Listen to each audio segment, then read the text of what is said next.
This is Listen Up Home Buyers, the only podcast offering home buying advice and tips from true buyer agents. And now, here's your host, Victoria Ray Henderson. I'm happy to have our next guest with us for Listen Up Home Buyers. He is the former president of the National Association of Exclusive Buyer Agents and the owner of Home Buyer Representation, Inc. in Salt Lake City.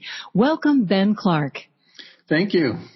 Ben, I'm so glad you could be here. I want to hear how things work for Exclusive Buyer Agency in the Salt Lake City area. It's January 2020. What's the market like in Salt Lake City?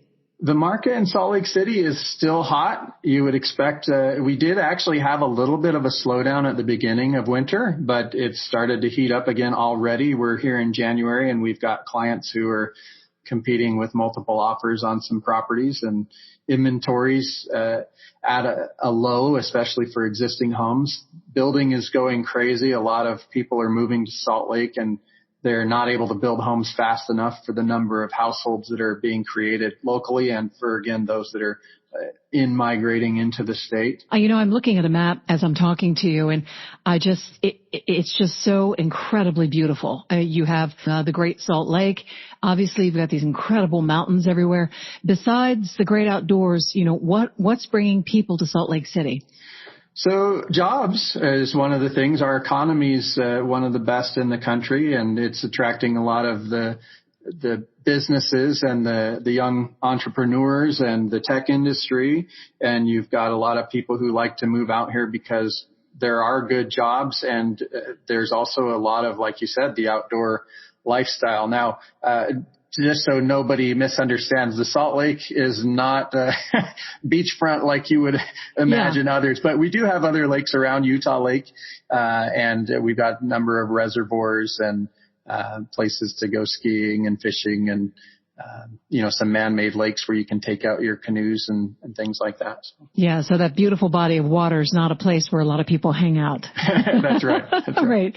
So, Ben, talk to me a little bit about, with the market the way it is, talk to me a little bit about, first, how you protect home buyers in the kind of market that you're in right now. And we're experiencing the same thing in Washington, D.C. It's just incredibly busy and very competitive.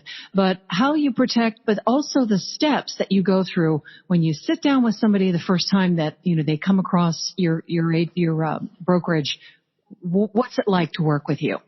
Okay. Well, our business model is unique in that it's geared around helping a buyer specifically have the best transaction and get the best results. And so one of the first steps that we can do for our clients is help them understand the current state of the market. It's not always a hot seller's market, and help them understand what the current state of the market is, help them understand about how many offers they might need to make on a home before they get a contract so that they're comfortable with how that's going, help them understand what the actual inventory status is.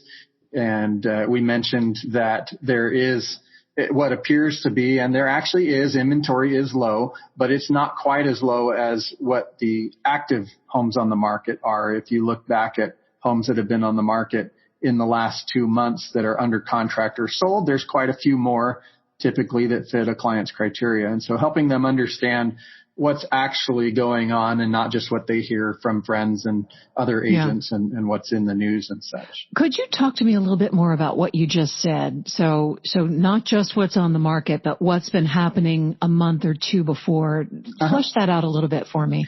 So if I sit down with a client and we put in their criteria and it turns out that there's only, 6 or 8 homes that fit their criteria, we want to find out, are there only 6 or 8 homes, or if in the last 2 months there have been 40 other homes that fit their criteria, we can feel more comfortable that more stuff is coming. Mm-hmm. If there's only 6 or 8 on the market and there's only 8 or 12 total in the last couple months, we know that there's not much more likely to be coming on. And so it helps them understand whether or not they should be nervous about the quantity of what's currently available today, or if they can feel comfortable knowing that, there's not a lot at this exact time, but there will be more that's constantly coming on the market that fits their criteria. So when you're talking about criteria, one of the things that happens with a lot of buyers who have not purchased homes in the Washington D.C. area is they will come here and say, I need a 2-car garage.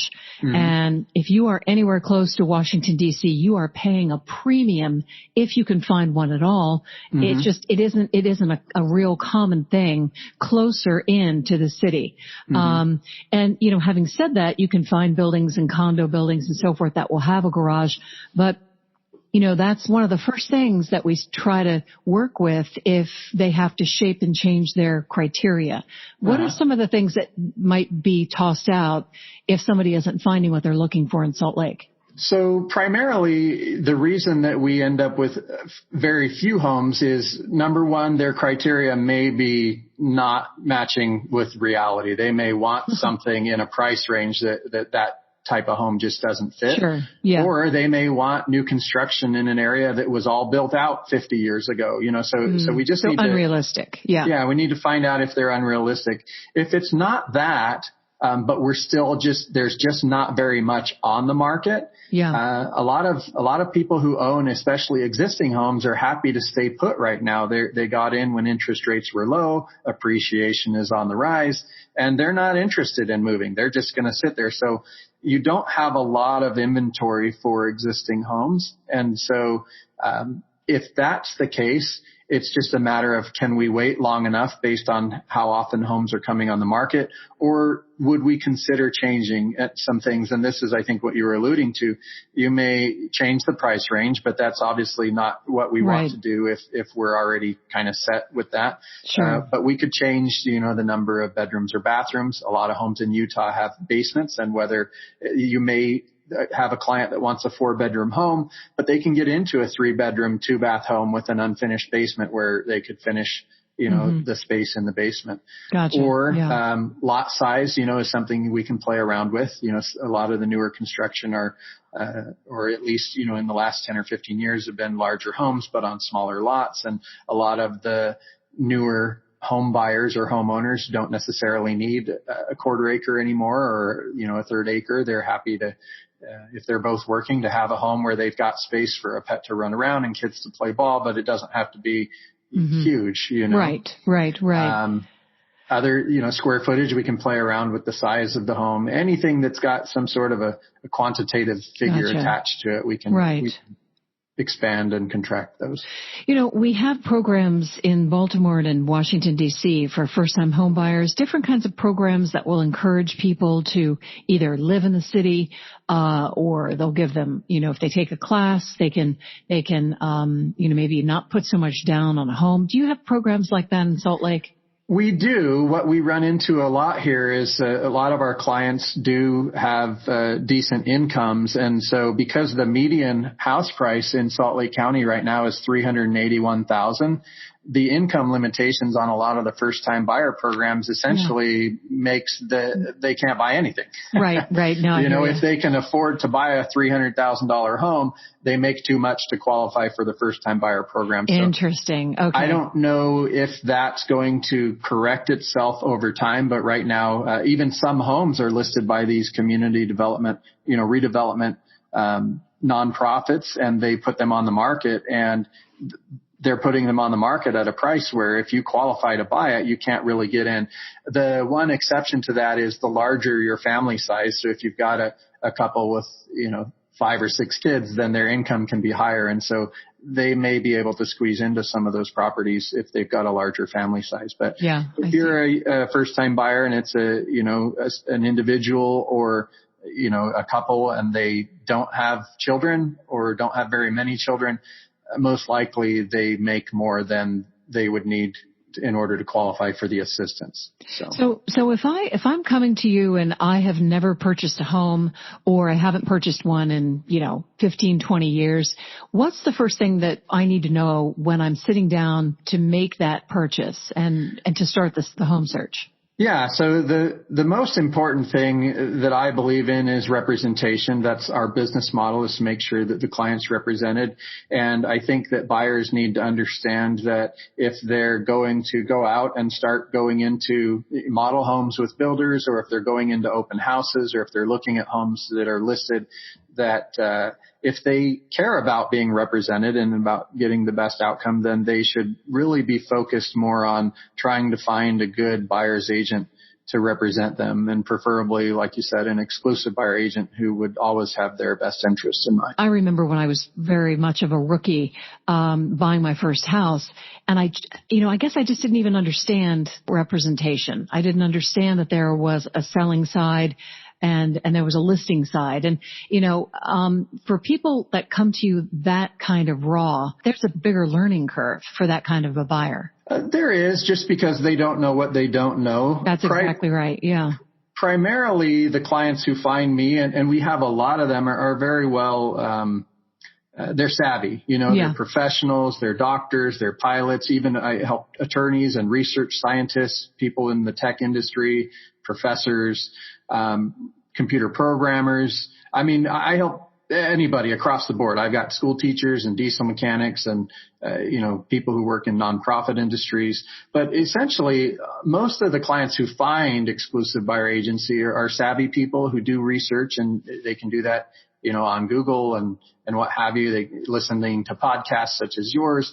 And, when they're exposed to the idea, it makes sense. You're going to have a better experience and a better outcome with somebody who is on your side and is giving you factual information and can help you understand the process that you're about to go through, even if you've already done it before, without representation, or by working through the builder's agent or a seller's agent. You're going to have a better outcome with somebody on your side looking out for you. Yeah, that's for sure. When you are going through the home inspection, what are some of the common things that you see that are coming up in houses in the Salt Lake City area? Yeah, so every house has some deferred maintenance. I mean, it's kind of funny. We chuckle about it. I mean, the things that come up on most home inspections that are minor are primarily cosmetic, but sometimes they're important. I see a lot of trim around doors here because we get the summer and the winter and the freeze and the thaw, and you got a lot of peeling paint around doorways. You've got sometimes in the older homes, you've got inferior roofing systems where they're missing some shingles, or the flashings weren't done correctly. That also occurs with stucco. When it first came to Utah, it wasn't necessarily installed correctly. We get a lot of the window seals that are have failed over the years, and energy efficiency issues. It's across the board. Home inspections will find plumbing, electrical, all kinds of inferior systems, incorrectly installed systems, and things, homeowner do-it-yourself fixes that they're improper and unsafe a lot of the time.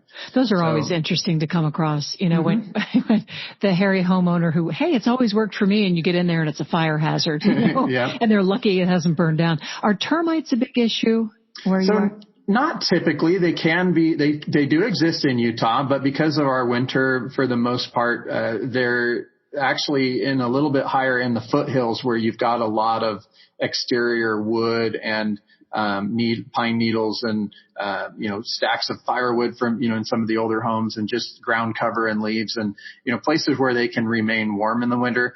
Down in the valley, not so much, but our home inspectors typically look for signs of termites, and I have seen them come up on a number of homes, but pretty rare in Utah actually to have a termite infestation or a problem. They even homes where they have existed, they're pretty migratory in Utah, so they'll come in, they'll do some stuff and move on, but certainly you want to get it taken care of if it's caused any sort of structural damage, or if there's any signs.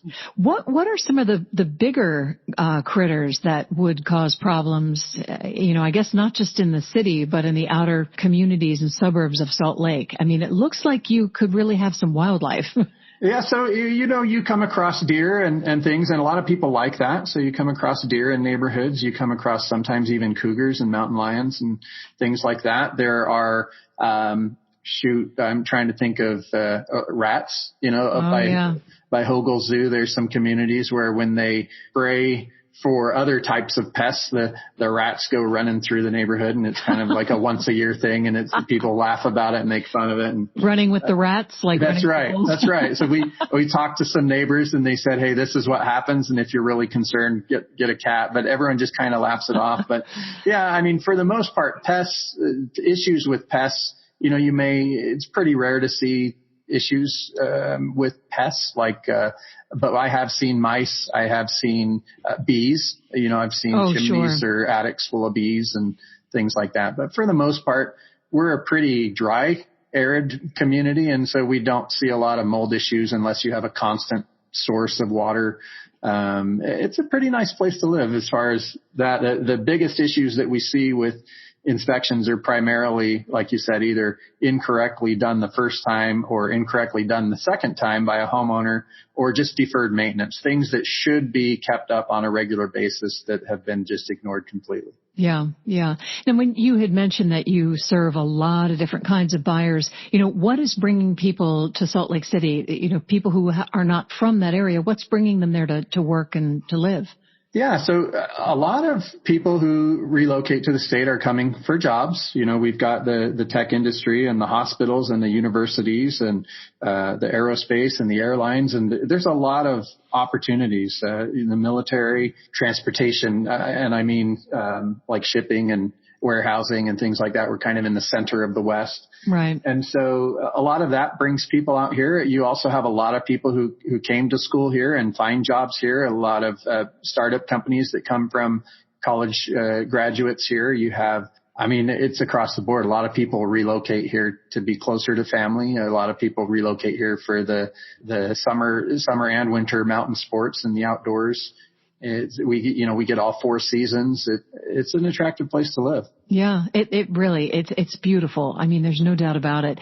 Talking about working with your home buyers, can you walk me through the process? I've come into your office. I've got 20% to put down on a home. What's next? Well, everything, again, that we do is going to be what's in the buyer's best interest. So we're going to educate you about the current condition of the market. We're going to find out what you're looking for. We're going to sit down together and look at homes on the multiple listing service and see, again, tweaking that search criteria.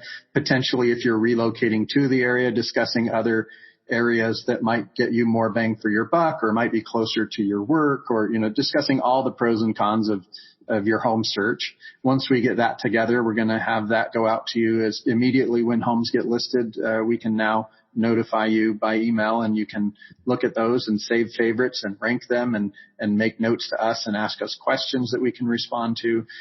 When we get a list of homes together, we'll go out on a regular basis. I like to show clients a lot of homes. I like to get them with their feet on the ground in the door, looking at the types of homes they can buy. I feel like it prepares them better to make a good decision when the home that they want to buy comes up. They've seen a lot of comparably priced homes, and what they know that it's a good deal because they've experienced firsthand being in the other options that are available to them. What's the highest number of people, or rather houses, that you've seen on a tour?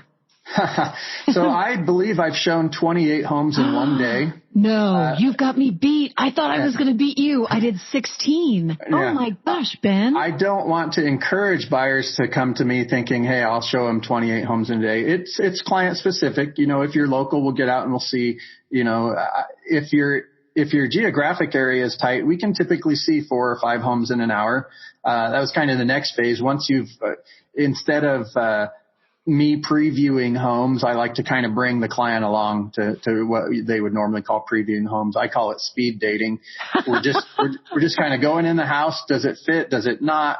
Right. Moving on to the next one. I feel like then I overlap the appointments in such a way so that if we keep moving quickly, everything's fine. If we find a house that we really want to spend some more time on, it doesn't throw us off schedule. No, that's great. Wow. 28. I'm still kind of getting my head wrapped around that. That is crazy. So I guess you're kind of taking notes, and because at that point, everything is starting to run together if you don't take notes. So I have to prepare. The biggest key is to prepare people. So if they come to town and they're going to be, if they've got a notebook of 4 pages of notes and check boxes for every house, That's fine, but we're probably going to need to see fewer homes. So I explain to them the different ways to do it, and I let them choose. Yeah. Most people like the speed dating method. So again, we're not trying to find the home that day. It's just that they only have a short time. They may be flying in on Saturday morning. They're leaving Saturday night and they're buying a home. And so we're going to do whatever's in their best interest. So the purpose of showing a lot of homes in a small time period isn't to necessarily find the one,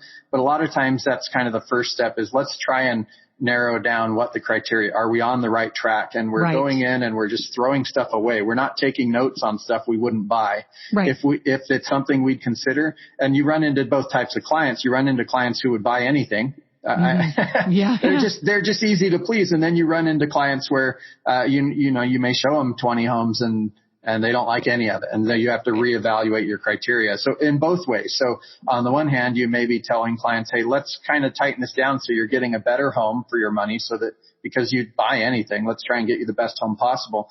And on the other hand, it's like you don't like anything. What can we do? Can we move location? Can we move size? Those things that we talked about before. Right. It's funny because I've had the same experience. We have a lot of military clients coming in, of course, in this area, the Pentagon and all the military bases. We've helped people find a home in a weekend. And because it's my husband and I, sometimes if we're downtown, he'll just drive us up like a driver to the front of the building. We run up, we run down. We go up to the next spot, run up, run down. Don't worry about parking, and that is a really effective and quick way to see things. But we do take notes because I tend to forget, was that the blue bathroom or was that the pink bathroom on 20th? We create nicknames for the houses. That's great. You talked about a lot of construction coming up in the Salt Lake City area. Is there a lot of new construction, and how do you guide your clients through that? There is a lot of new construction. One of the important things people need to know if they're considering new construction is that the agent that works for the builder works for the builder. And so you really want to make sure that if you're purchasing from a builder that you have somebody on your side who's working for you. There's a lot of intricacies in a new construction process. You want to make sure that you're getting the proper inspections. You want to make sure that anything that their agent says is included in the paperwork. Always get it in writing. If it's not in writing, their contracts, they typically all use different contracts. So it's nice to have somebody who's familiar with those, reviewing them on your behalf and kind of making you aware of what you should be aware of or what you might want to be made aware of. A lot of new construction communities have HOAs, and so you'll want to consider all the factors that are involved with an HOA. And then again, just to be with you throughout that construction process to make sure that they're building the home the way you want them to and the way they're contractually obligated to, and taking your side if they're not doing something right to help make sure that the builder completes what they've said they would do in a timely fashion. Kind of holding their feet to the fire, through the process. Yeah. In a nice way. I'm in a neighborhood of new construction, and a lot of my neighbors who didn't use agents, it's been over a year and they still have issues that the builder hasn't completed because it's a newer builder in town and they're on to their next subdivision, and they're, unfortunately in those situations, if you bought new construction and you didn't have an agent, you really need to be a squeaky wheel. Whereas if you have representation, your agent can go to bat. And I think my experience is that if you have an agent, you're going to get things taken care of better than if you're just kind of on your own. Yeah, you have an advocate. That's for sure. Real quickly, I just wanted to mention that with what you were talking about reminds me of procuring cause. And that is something that I think everybody across the country needs to know about. Can you just real quickly define what that is? Yeah. So procuring cause is essentially an outdated scenario or arrangement within the real estate community back from the day when all agents represented the seller only. So it essentially was a way to determine which agent was owed the buyer agent or the half of the commission. There wasn't a buyer agent at the time, but exactly. And it was essentially determined by which agent took the client to and through the home. There's a little more to it than that, but essentially it was whichever agent first brought the client through the home. So when you're looking at new construction, a lot of builders will not pay a buyer's agent to represent you, or if you want to have representation, they will not pay another agent if you've been through their model home without your agent with you. That's exactly right. And that actually is true as well for some open houses. If they can prove that they brought you in and you turn around and go back to your agent and say, oh, I'd like to write a contract on that. That can be a sticky point for what they can claim to have procuring cause. And I say this because it happened, unfortunately, to an office mate of mine. So yeah, it's an old one, but it's one that can catch people up. If you value having representation, professional representation on your side in the real estate transaction, you'll want to hire an agent and you'll want to make sure that either they're with you when you go through those model homes or that they've at least communicated to the builders that you are their client. I actually have a little card that they can take to the builder that says, our agent sent us here, and you are unwilling to pay our agent, then we'll bring him with us. But if you allow us to see the home, essentially you're agreeing to that we're not giving up our right to representation by walking through the model, which essentially a lot of people give up that right unknowingly because they just don't know about this. That's a perfect point. I mean, that is exactly right. They don't know what they don't know. And and listen, Ben, thank you so much for joining me. He is the former president of the National Association of Exclusive Buyer Agents and the owner of Home Buyer Representation, Inc., Benjamin Clark. Thank you so much for joining me here on Listen Up Homebuyers. Thank you. I look forward to seeing you next week at the NABA conference. Yes, I can't wait to see you in Scottsdale. You've been listening to Listen Up Homebuyers, the only podcast offering home buying advice and tips from true buyer agents.